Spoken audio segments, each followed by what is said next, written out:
Good morning, ladies and gentlemen. My name's Andrew Campbell. I'm the Chief Executive of ACIAR, the Australian Centre for International Agricultural Research. And I'd like to thank everyone for being here in person and online. I'd also like to welcome representatives from our diplomatic community here in Canberra, Councillor Salote Tagavakatini from the Fiji High Commission and Madam Corina Ayarais from the Philippines Embassy. We also have representatives from the Timor-Leste Embassy in Canberra who are joining us virtually, and many of our colleagues overseas. I understand our Philippines contingent is about 30 folk joining us online, and there are many Australian heads of mission joining us online. I'd like to begin by acknowledging the traditional custodians of the lands on which we are meeting here today on a glorious morning in Canberra, and pay my respects to their elders past, present and emerging. Here in Canberra, we sit in Ngunnawal land, and I extend that respect to Aboriginal and Torres Strait Islander peoples here today. It's an absolute thrill for me to be here at this event today. Early in March, we were sitting in a minibus, I think in Western Lombok, on a visit with the Commission for International Agricultural Research, and our phones were buzzing with news of this pandemic starting to unfold around the world. And we were looking at smallholder livestock systems in an extremely densely populated part of Lombok, and then we moved to West Java over subsequent days. And we started thinking, how do we respond to this cataclysmic event that's going to have a massive impact on the people that we were visiting, smallholder producers, fishers, farmers, and so on. And we thought, well, one of the things we really need to do is to get a quick understanding of potential impacts on food systems across our region. A big proportion of the world's food is grown by 500 million smallholder farmers. They are also disproportionately among the poorest people in the world, and perversely often have poor food security themselves. And the potential impacts of this pandemic seem to be very profound for us. So we, with ACIAR, cranked up our networks across the 30-odd countries in which we work and did a very rapid qualitative assessment of likely impacts. That first report landed in May, and that enabled us then to commission a much more substantial piece of work. And we commissioned CSIRO and ANU to undertake a comprehensive assessment of the potential impacts of COVID-19 on food system resilience and risks in our region, with deep dives in Pacific Island countries, PNG, Timor-Leste, Indonesia and the Philippines. And to their great credit, ANU and CSIRO pulled together about 30 researchers, and not just the researchers, many of whom are in this room, but their colleagues in country, their on-ground networks, because of course we were unable to travel. And they've assembled what I think is an extremely important strategic piece of work to understand likely or already happening impacts on food systems in the region, but to think about the implications of that, and importantly for us as an investor of ODA funds on behalf of Australia, to identify what are some of the interventions that we can constructively think about over the immediate period, the medium term and the longer term, because the impacts of this pandemic are not going to be ephemeral. So it's a great pleasure for us to be here today. I must apologise on behalf of the Minister for Foreign Affairs, Senator the Honourable Maurice Payne, who wanted to be here today and is unable to be here, but I'm delighted to be joined by Brian Schmidt, the Vice-Chancellor of ANU, Larry Marshall from CSIRO and many CSIRO and ANU colleagues. And firstly, I think we're going to hear on behalf of the Minister from His Excellency Jamie Isbister, Australia's Ambassador for the Environment, on behalf of DFA. Good morning, ladies and gentlemen. Let me begin by acknowledging the traditional custodians of the land on which we meet today, the Ngunnawal people, and I want to pay my respects to their elders, past and present, and emerging. Andrew, I want to thank you for your introduction, and thanks also to Brian Schmidt, Larry Marshall, who are on the virtual podium with me today.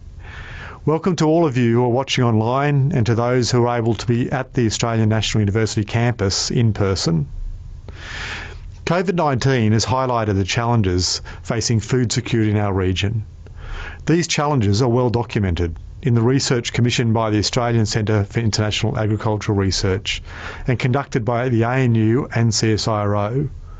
The research is being showcased today. The assessments that have been done for Papua New Guinea, Timor-Leste, Indonesia, the Pacific and the Philippines are going to be important in terms of how we address food security going forward. The research outlines the disruption to transport and markets and growing food insecurity. It draws attention to the impacts it's having on women, girls and the most vulnerable groups. We know that food security plays an important role in the stability and in promoting economic recovery. This is recognised in Australia's COVID-19 development response, our Partnership for Recovery policy. Most people in our region, particularly in the Pacific, continue to rely heavily on agriculture and fisheries for their livelihoods and incomes. With the loss of income from other sectors, agriculture and fisheries have become even more important. Productivity in agriculture and fisheries, however, is held back by multiple constraints. People's access to agricultural inputs is increasingly difficult. Being able to get produce to markets is increasingly challenging. And there are a number of plant pests and animal diseases that are having an increasing impact on agriculture in our region. We also know that even before COVID-19, the food system was not providing adequate levels of nutritious food for those living in our region. Many communities in the Pacific and in Southeast Asia experience undernutrition, micronutrient deficiencies and overnutrition. This situation may well become worse due to the protracted nature of the COVID-19 economic crisis. COVID-19 is a shared crisis. It doesn't have borders. It's a reminder that many problems are best solved, or indeed can only be solved, through cooperation. At the heart of successful problem solving is the building of partnerships. Australia has had a long and proud history of practical problem solving in agriculture. We can bring that same practical approach to helping our neighbours, working together to solve some of the very real problems they face today in meeting their agricultural and food security needs. I'm genuinely pleased today to announce a partnership between the Department of Foreign Affairs and Trade and Australia's leading research organisations, ANU and CSIRO. The Resilience Initiative for Food and Agriculture will bring together Australian research and industry expertise from the agri-food sector with partners in Asia and the Pacific. The aim of the initiative will be to build more resilient, productive and inclusive agri-food system. Partners will be involved in research, in development, teaching, information sharing and in agricultural investment. Australian science plays a leading role in helping partners across our region to improve their agri-food systems. The new initiative will enhance Australia's contribution. The initiative will build upon practical Australian developed technologies such as advanced soil and water management techniques, both which we know are vital resources for agriculture. We'll also look at using a range of data sources to identify critical supply chain weaknesses, rapid propagation techniques to speed up replanting following droughts or extreme weather events, improved biosecurity surveillance and control measures to protect the region from agricultural pests and diseases. These types of technologies have wide-ranging potential in many parts of the Asia and the Pacific regions. I would like to commend ACIAR for commissioning the research on the impact of COVID on food security in our region and convey my thanks again to ANU and the CSIRO for their important work and their ongoing commitment to work alongside our near neighbours to chart a course to economic recovery. Thank you. Thank you, Jamie. And our next speaker needs very little introduction in this room, Professor Brian Schmidt, the Vice-Chancellor of the ANU. But for our colleagues joining us online and in our partner countries, Brian's been Vice-Chancellor of the ANU since 2016, I think, and is a noted physicist, among other things, and we're delighted to have you here today. Thank you, Brian. Thank you, Andrew. I really appreciate it, and thank you for your acknowledgement to country. So it is great to have this room filled for the first time, I think, in about 9 months, and it's great to be able to actually have some new technology so that my counterpart, Larry Marshall, is about 2 meters tall. Larry, you're looking very, very good. With the onset of COVID-19, a fast-moving global health crisis has collided with many slower and more entrenched political, social, biological, and economic crises around the world. We're all seeing them play out. No country has managed to escape the impacts of the pandemic, even if they've managed to stay relatively disease-free. And we see these impacts playing out here in Australia, and especially with our Indo-Pacific neighbors, which I think are fairly easy to forget because we suddenly can't travel and we can't see, but the problems are there. It is estimated that 1.2 million people in the Pacific region have been pushed into extreme poverty, and that's an increase of 40% on the pre-COVID-19 levels. We've done all this positive work, and we need to make sure we don't go backwards. Almost 500 million people in the region are already suffering from the triple burden of micronutrient deficiency, undernutrition, and obesity, and other non-communicable and diet-related diseases such as diabetes. Recognizing how COVID-19 has further imperiled food security in the Indo-Pacific region, which already suffers from poor food supply and nutrition, the Australian Centre for Indigenous Agricultural Research has brought ANU, CSIRO, and DFAT together to assess the disruption of food systems and to identify emerging risks and approaches to address these problems. I would like to thank ACIAR for initiating and supporting this co-designed integrated assessment of food security, resilience, and the emerging risks in the 5 focal geographies in the context of COVID-19. They are Indonesia, the Pacific Island countries, Papua New Guinea, the Philippines, and Timor-Leste. Today, we come together to discuss the results of this assessment, which builds upon the long-term and unrivaled expertise on Asia Pacific at ANU, but also the amazing capability we have in the science of food security here in Canberra between CSIRO and the ANU. Indo-Pacific food systems are diverse and complex. They span various different geographies and agroeconomic ecological environments, so the impacts of the pandemic have been very diverse. Dramatic impacts have occurred as a result of emergency responses enacted by state and non-state actors to tackle the public health imperative, coupled with measures for countering the twin threat of an economic crisis. Because the challenges are diverse, from food shortfalls in countries dependent on imports to a multitude of supply chain failures, the threat of soaring food prices with attendant risk and social unrest all come together in a way that we just haven't really seen recently. Some rural villages have seen an influx of returnees no longer able or allowed to earn a living in urban centers. Many local markets have closed. Next season's crops might not be sown, and the livelihoods of households dependent on remittances have suddenly become precarious. In the face of this pandemic-driven upheaval and the amplification of its effects by other stressors such as drought and climate change, it is the poorest and most vulnerable groups who have been the hardest hit.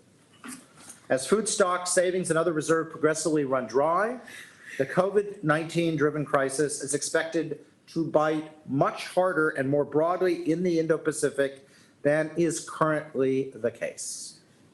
This assessment has identified a series of existing stressors and threat multipliers that have exacerbated the current impacts on COVID-19.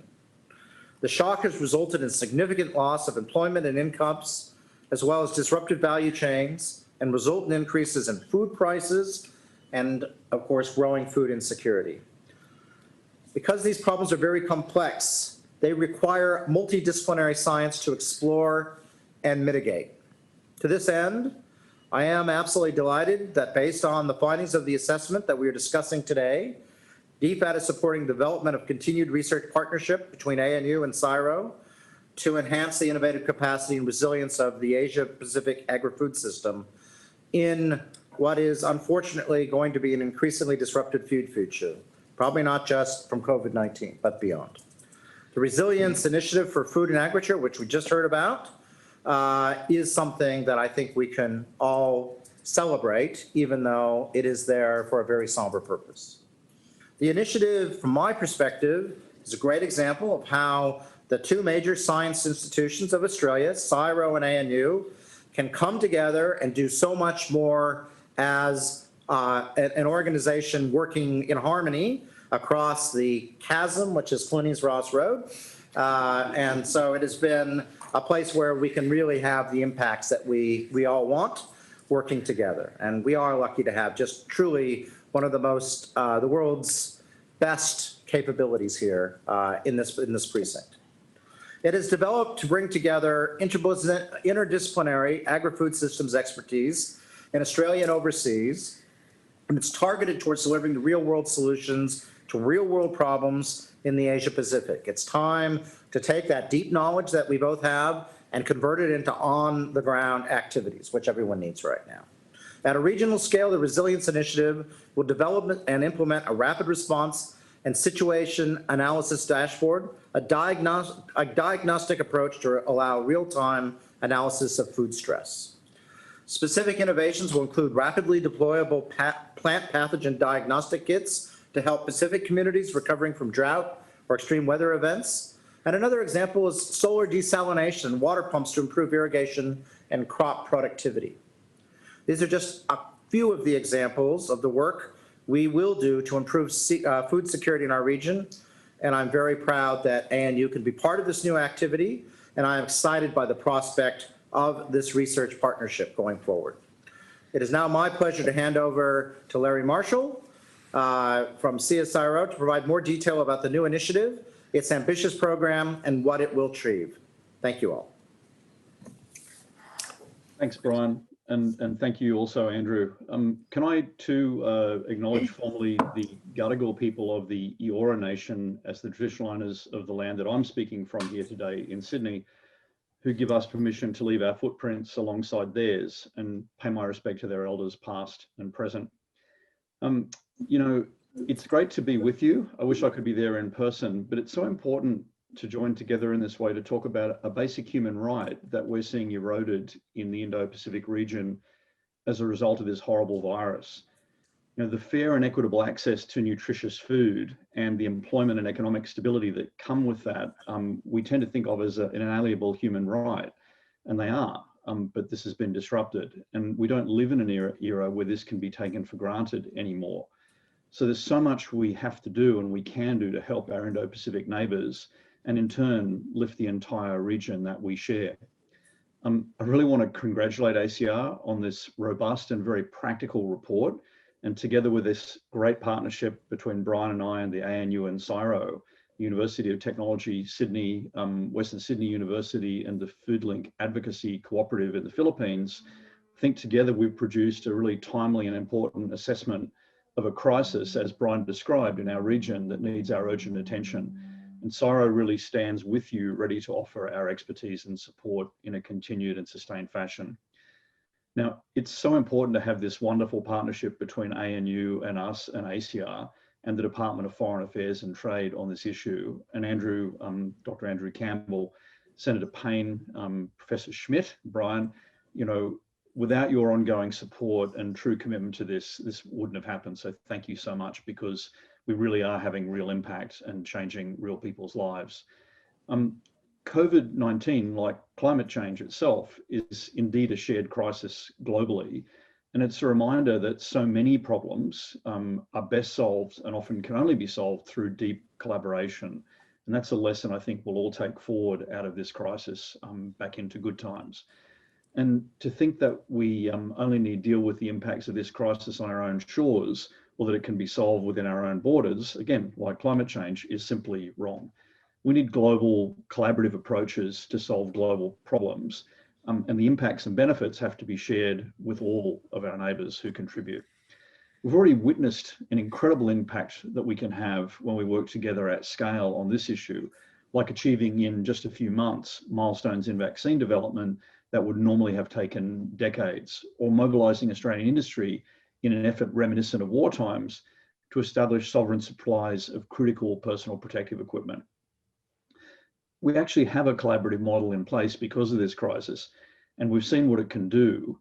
It's time to take that for a spin and see if we can aim it at a new issue, building a more resilient agri-food system to really shore up the production, supply and access to nutritious food in our region, and to help drive the associated jobs and economic uplift that support the livelihoods of millions of our neighbours.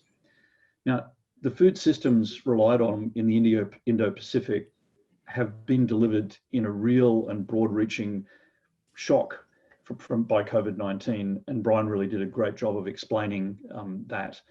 The risks and impacts of that shock are complex and interconnected. And it's not just about production. There are flow-on impacts to labour, logistics, supply chains, consumers, markets, pests, disease, inclusion, and environmental factors. The world really needs an agile, adaptive, innovative approach to solve this truly adaptive challenge and build in better resilience for the future in the face of the further disruptions we expect to see over the coming decades. And so CSIRO is really delighted to be part of the Resilience Initiative for Food and Agriculture being announced today, together with our partners at ANU, Department of Foreign Affairs and Trade, and our partners in the international community. The initiative is all about using science and technology to deliver real-world solutions to solve real problems in a practical way for people on the ground and help drive economic recovery in our region. It'll catalyse new partnerships, not just between us, the founding partners, but far more widely across the region, and recognising the fact that we all live together in this region and we're all custodians of the region together, and together we can actually help it grow and prosper. This could include fast and cost-effective soil testing to better maintain soil health, which is already underway in Fiji. Could be advanced biosecurity screening to ensure farmers have better quality planting materials and to prevent the spread of pests and diseases that damage local industries. Could be data-driven supply chain diagnostics that allow us to identify critical points where support is needed, especially during times of disruption. Or it could be support for agri-entrepreneurs that provides farmers, small businesses in their communities with the skills to develop sustainable and resilient livelihoods.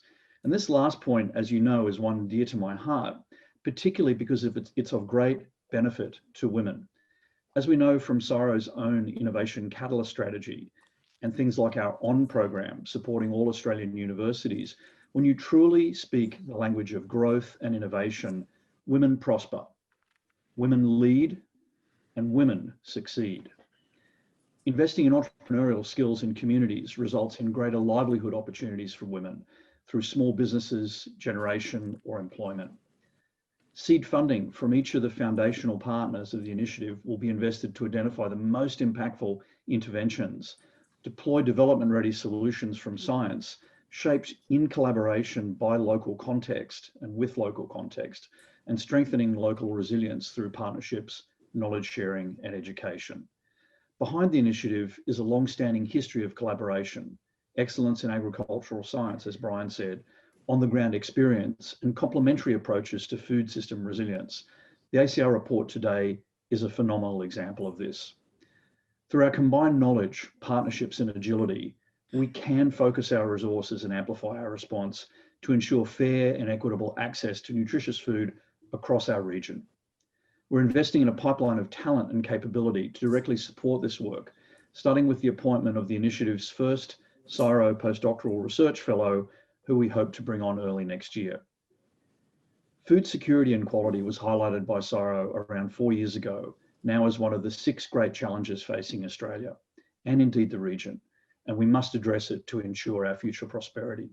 This initiative fits squarely within that challenge and forms part of a broader body of work we're investing in to solve big challenges together with great institutions like ANU, particularly things like how to feed a growing population with, say, half as much water as we've had in the past.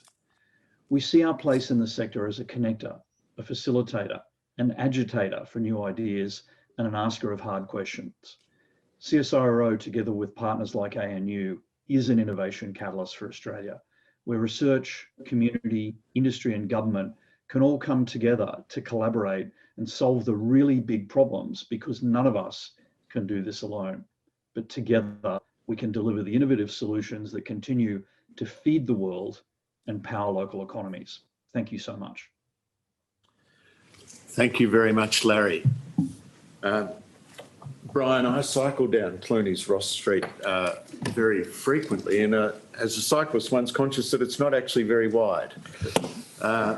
And so it's terrific that your two organisations are coming together in this initiative. CSIRO and the ANU are well known as major research institutions. Like ACIAR, you're also Commonwealth statutory authorities, and we have a strategic, complementary but strategic mandates to invest taxpayers' funds on behalf of the Australian government. And it's hard to think of anything of more strategic importance than this. I saw a presentation from Johan Rockstrom to the board of the World Bank recently, and he said, for the world to tackle climate change, it's about the 3 Fs. There's fuel, everyone talks about the energy system, there's food, and everything else is a footnote. And we are here about food systems, which it was very clear needed a major transformation before COVID-19. The food system globally was broken before this pandemic. And we now have a catalyst to think very long term about how best to transform food systems in ways that improve human health, as well as minimise the footprint and stay within the biophysical limits of the planet. We've had the bigwigs talking here this morning, but we're actually in a room with many of the people who have done the work with this wonderful report. And I'm very pleased to be able to say that we have people from across the ANU, Brian, and also from at least 2 divisions of CSIRO, Larry, Land and Water and Ag and Food, the Fenner School, the Crawford School, the College of Asia and the Pacific, the College of Science. It's fantastic that you guys have been able to draw on such a breadth of expertise. So some of the researchers that I'd like to acknowledge and thank here, and noting that you all drew on your colleagues and partners from across the region.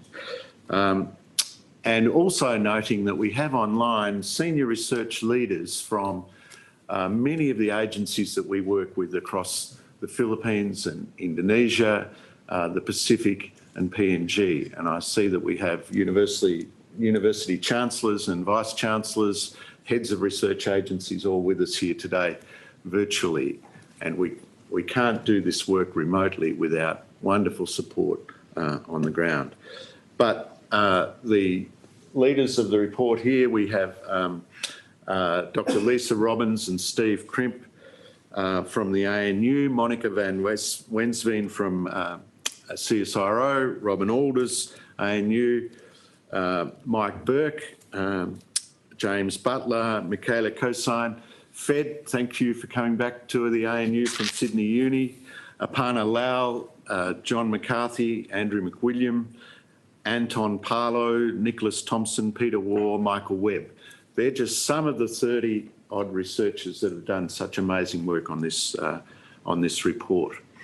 I think we now have time for some questions, both from people sitting here and people online.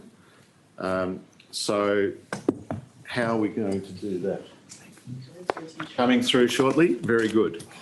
And I'll flick to Monica or Steve to figure out the most appropriate team members to respond depending on the question.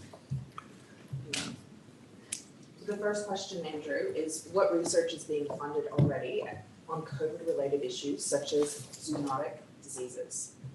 Okay, so what research is already happening that might prevent things like COVID-19 in future? Well, certainly I can say from an ACIAR and DFAT perspective that we have a collaboration that's about health system strengthening across this region around zoonotic diseases, with work being undertaken by CSIRO, by Menzies, by the Nossel Institute and others to look at risks of diseases that switch over from animals to humans, of which COVID-19 is actually the 6th example since 1980. This is not a one-in-a-century event, unfortunately. Zoonotic diseases are becoming more frequent and more extensive. Robin, you might be someone who's able to talk more broadly about work that's relevant in this area. Thanks so much. Just to check that the sound level is okay here. Thank you. It's a fabulous question, and I think thanks very much to ACIAR and to DFAT that have allowed work and collaboration to happen in the region. People will probably remember avian influenza, H5N1, that caused great panic as well. That was another notable zoonotic disease.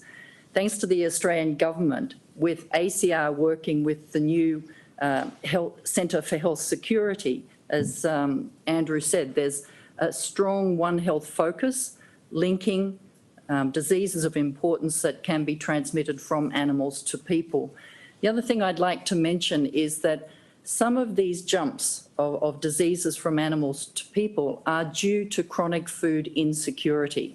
So it's not just about predicting where the next problem comes from. It's about ensuring that people have access to safe, nutritious food every day so that they don't need to make risky decisions. So they don't need to think about eating a chicken that may have died yesterday simply because it's cheap in the market today. So it is this cross-disciplinary and cross-multi-sectoral approaches that are going to be really important moving forward. And the linkages that are demonstrated through this report are there. There are solid foundations, and I think the team is really looking forward to not only minimising the risk of zoonotic disease, but of guaranteeing daily access to safe and nutritious food for people in the region. Thank you. Steve. Just to add to what Robin has said, I think there are 3 sort of strategies here. One is looking at zoonosis, the other is looking at biosecurity and improved biosecurity, and the third then is around how do we actually deploy and rapidly deploy these test kits that will allow us to look at plant material, look at whether or not they do have viruses or pathogens, and actually making that available on ground. That's how we're going to have that on-ground impact. So I think we need to think about this as a sort of a 3-pronged attack. Yeah. Could I add one more prong? Yes. Okay. Which is around institutional capacity building within the region, and certainly the folks down in Geelong at CSIRO, which are now called the Australian Centre for Disease Preparedness, is something that they do a lot of. So it's both response, but it's also about sort of preparing across the region in that sort of capacity building. Thanks, Monica. We have a question from Ms. Tamara Paris-Duran from FAO in the Philippines. Are there government programs that have been implemented during this pandemic that we think should be sustained beyond the pandemic? And is there an emerging potential regional initiative that could be pursued to support resilient food systems?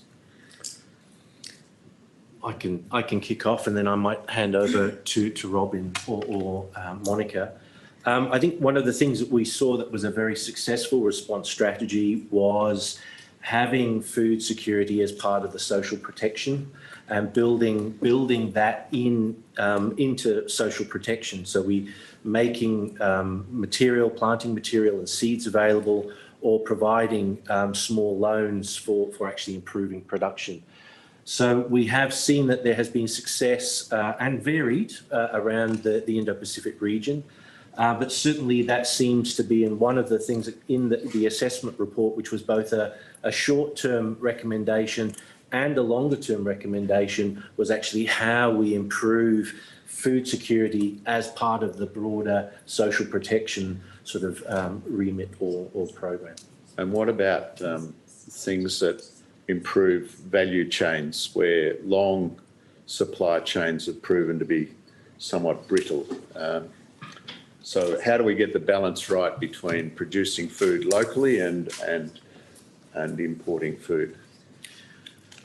So that is one of the things that we did see in the assessment more broadly, that was the short supply chains tended to be more resilient. So as markets, fresh fruit markets closed, and that demand from hotels and other places sort of declined, those who are able to respond more agilely in terms of their provision of their resources elsewhere were the ones that tended to have more resilience going forward. So we have seen examples where those short supply chains selling at the farm gate have been a good response strategy. And certainly one of the things that we have to look at is also in terms of governance. So the governance structures around supply chains, because these aren't just supply chains that operate within country, but operate between countries, we have to improve the sort of governance structures for those. Mm-hmm. Anyone else wanted to add anything? Yeah, I think from my perspective, absolutely, Steve. And I think it's shifted in a lot of cases, and I won't speak across the region as being homogenous at all, but it shifted the focus a little bit from production and production issues to looking across that value chain. So logistics becomes really important, and looking further down sort of the consumer end. And that seems to be something that is, the barriers there and the challenges there have been something that is addition to what we would normally look at. The other thing I think that came out is the great potential, and Steve, you mentioned this around social protection. It's a great potential of agriculture to drive economic recovery. It has a real role to do that, and it's not just a response, and it's not just a, you know, the immediate recovery, but it is something that can really build resilience as well, which again is something that happens in country, but also across the region, I think, as well. We have a question here from Veronica Dürr, who highlights that a lot of the past research has been about improving the efficiency of food supply chains, and is asking, is there a trade-off with resilience in those supply chains? And do we now need to think about how a quest for efficiency has potentially affected our resilience? Is that going to be part of the research agenda of the new initiative, along with things like redundancy, diversity and collaborative governance? I can answer that question from the new resilience initiative perspective. One of the things that will be a focus of work that's undertaken as part of the initiative is to understand where the sensitivities are within these value and supply chains, understanding geographically where the risks are, understanding what the sort of governance risks associated with those are, and certainly trying to resolve those or provide intelligence data, information that will allow us to actually build more resilient value chains.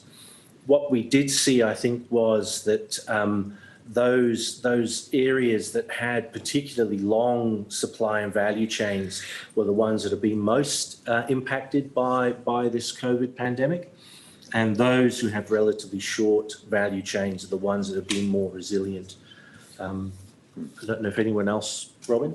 Also to acknowledge the impact of the ASEAN community and them working together, and Peter's work looking at the price of rice in the region. So we did learn from earlier crises, and the ASEAN heads of member states made decisions very early on that helped to stabilise rice, which I think is a great sign. And just going back to the earlier comment, people have recognised the importance of food systems, and there are a range of initiatives going on, both from regional economic communities, from the South Pacific, from ASEAN, from multilateral organisations. And I think the strategic input from researchers to be able to accompany these development activities so that they can make timely adjustments is another recommendation coming from this study, so that relatively small contributions in terms of research inputs can have significant development outcomes. And I think that's acknowledging what you have been saying this morning about the importance of collaboration. And sorry, just to add to that, one of the things that does come out in the assessment is that countries that have been entrepreneurial and quite responsive using the internet or using sort of other sort of software tools have been quite agile and able to respond to the change in demand. And those have been particularly successful at mitigating the impacts of the lockdowns. And so there are examples within the assessment, particularly in Indonesia, in the Philippines, and across the Pacific, where there have been entrepreneurs who've managed to actually create an opportunity from this uncertainty and these lockdowns. Thanks, Steve. This may be a question for Larry from Pranav Setaputra.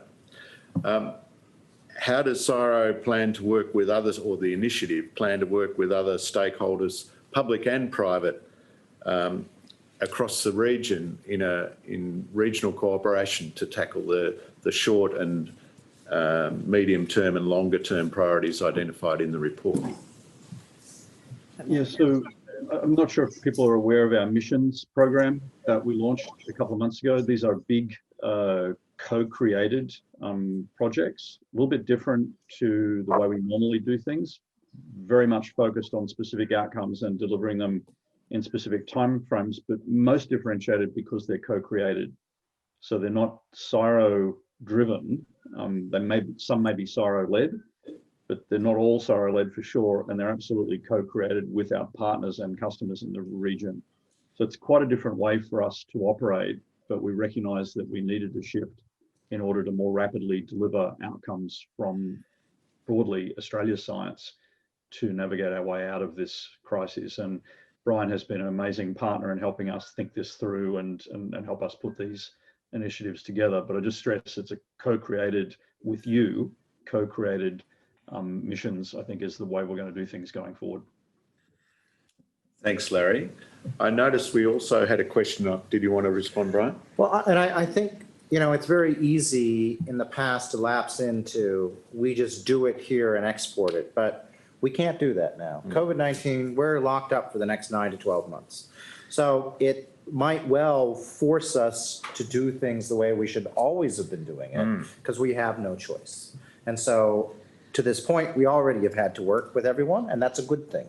And so from my perspective, let's make sure we do it now, but then also learn so that in the future when we do these things, we do it the same way. So if I could also add to one of the first cabs off the rank for the research initiative is to actually do a sort of synthesis and gap analysis. So that's a group from CSIRO and ANU of researchers who are going to be looking at not just what the research gaps are, but what are the partnerships that are going to be required to actually implement this work. And so we will be trying to engage as many people across the Indo-Pacific through interviews, key informant interviews, through desktop analyses in order to try and understand what those gaps are and who those partners will be in that region. And I noticed there was also a question online about the differential impacts on women and girls. Like a lot of these issues, the impacts don't fall evenly across communities and societies. Does any of the researchers want to pick up that point? This is very strong in Papua New Guinea. The export crops and a lot of people did it tough, but it was the marketing, the fresh food marketing, and most fresh food marketing is done by women. So women suffered disproportionately there with the fresh food marketing and lost income, plus a lot of small businesses where men and women in households. But it came out very strongly in Papua New Guinea that it was the fresh food marketing, which is mostly done by women, were most impacted by the lockdowns. So we do have to strengthen our ongoing efforts on the empowering women and girls as part of as is a high priority for the aid program already. I notice we're also joined online, and I need to put in another apology on behalf of the Chair of our Commission for International Agricultural Research, Fiona Simpson, who wanted to be with us this morning but was unable to. But I noticed we do have Dr. Beth Woods online, Director General of the Queensland Department of Agriculture and Fisheries, and also another of our commissioners who's going to speak on behalf of Fiona, Dr. Sasha Corville. Sasha, some time ago, I won't say how many years ago, did her PhD here at the ANU on coffee and cocoa value chains in the very region that we're talking about. She was responsible for setting up the fair trade system in Australia and New Zealand, and these days is the executive in charge of social innovation at the National Australia Bank. She's in her second term on the Commission for International Agricultural Research and was with us in the minibus in Indonesia as we conceived this initiative. And I'd like to invite Sasha to make some concluding observations today. Joining us from Melbourne, not as locked up as you were quite recently, Sasha. Indeed, we are emerging from lockdown, but thank you, Andrew. And many thanks to Professor Brian Schmidt and Dr. Larry Marshall for your presentation this morning, and to everyone for the insightful discussion we've just had. I'd also like to add, as Andrew mentioned, that Fiona Simpson, the chair of the Commission for International Agricultural Research, sends her best wishes and apologies that she couldn't join us today. The Commission commends ACIAR's initiative in commissioning the joint team from the ANU, CSIRO, and partner agencies to complete the research we've been talking about today. Many thanks to the team of researchers who have provided their expertise in such a short time frame to provide us with this critical information. We know that smallholder farmers and fishers in our partner countries of Indonesia, Pacific Island countries including Kiribati, Tuvalu, Samoa, Tonga, Solomon Islands, Vanuatu, and Fiji, Papua New Guinea, the Philippines, and Timor-Leste have had to react deftly and creatively as the COVID-19 pandemic has exposed and amplified existing vulnerabilities in food and nutrition security. Women, girls, and other vulnerable groups have been invariably the hardest hit. As flagged earlier by Andrew, the purpose of ACIAR commissioning this important strategic assessment was to identify what we can do about it. What are the interventions that could make a difference? Based on this work, we can now identify the key areas to make a strategic intervention in the coming months and years to hopefully decrease the impacts on the most affected people, whether they are smallholder farmers in general or women and girls in particular. And this is important information for ACIAR as an investor for research and development in food systems across the region, but also for our many partners, whether they be ministries of agriculture, national science institutions, key agricultural and science universities, or non-government organizations across the region. I also commend the ANU and CSIRO for their new joint initiative. It's an excellent contribution to this area, and I'm sure, as has mentioned by Larry, that there's a significant potential for us all to work together in the future. ACIAR has now started the third stage of this COVID-19 response work and is looking at a number of potential topics for research. These include the impact of return migration on smallholder farming, such as what is being seen in the Philippines, Bangladesh, and Nepal, and to some extent in the Pacific, where laborers working overseas have returned home and are looking for work or to re-engage in family farms. Opportunities to build resilience with social protection measures, such as income protection or employment programs for farmers, is another potential area for research, as was flagged in the discussion today. A third area, and also discussed in the Q&A session, is how we can shorten value chains and maximize returns for smallholder farmers. We're already seeing evidence of this occurring in the Philippines and Indonesia using mobile and internet technology. And importantly, the gendered impacts of COVID-19 will be embedded in all our work in this area. I'm personally looking forward to working with ACIAR on identifying the priorities for this next stage, and I'm confident that we have a significant contribution to make to improving food security during this most challenging time. Thank you. Thank you, Sasha. And that concludes the formal proceedings this morning. Thank you very much to everyone in the room for attending. Thank you especially to everyone who's logged in via Zoom and especially our partners in the countries that we've talked about this morning. I noticed we had a very large contingent from the Philippines, from the university sector and the government sector, but also from senior research leaders in Indonesia and our diplomatic representatives here in Canberra. It's been great to have you here this morning. The report that we're referring to, it's not just a beautiful big fat book, which we are sending around the region, but it's also a nicely presented web version, an interactive, easily searchable version that's now up on the ACIAR website. And to those of you who made the effort to be here in an analogue form, please join us for some light refreshments in the foyer and come back here with your refreshments where we can maintain our physical distancing for the next half hour or so. Thank you, Brian, for hosting us. Thanks, Larry, for joining us, and thank you, Sasha, for your remarks at the end. Thanks, everybody. Stay safe, everyone. Well done.